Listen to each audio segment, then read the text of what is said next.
आणि यानंतरची एक मोठी बातमी आहे। राज्यामध्ये जिल्हा परिषद पंचायत समित्यांसाठी निवडणूक आरक्षण आता जाहीर झालंय। जिल्हा परिषद अध्यक्ष उपाध्यक्ष समिती सभापतींचं आरक्षण जाहीर झालंय। आरक्षणाबाबत आता राज्य शासनानं आता एक राजपत्र सुद्धा प्रकाशित केलंय। ठाणे पालघरसह राज्यातील 34 जिल्हा परिषदांचं आरक्षण जाहीर झालेलं आहे।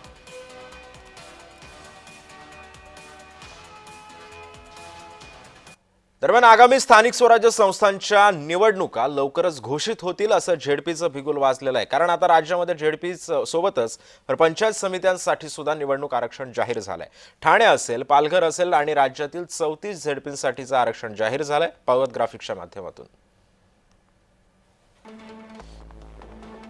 ठाणे सर्वसाधारण महिला, पालघर अनुसूचित जमाती, रायगड सर्वसाधारण आणि रत्नागिरी ओबीसी महिला,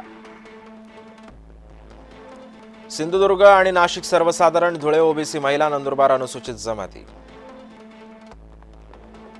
जळगाव सर्वसाधारण, अहिल्यानगर अनुसूचित जमाती महिला, पुणे सर्वसाधारण आणि सातारा ओबीसी महिला,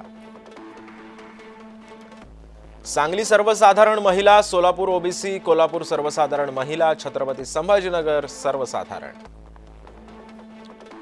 जालना ओबीसी महिला, बीड अनुसूचित जाती महिला, हिंगोली अनुसूचित जाती, नांदेड ओबीसी,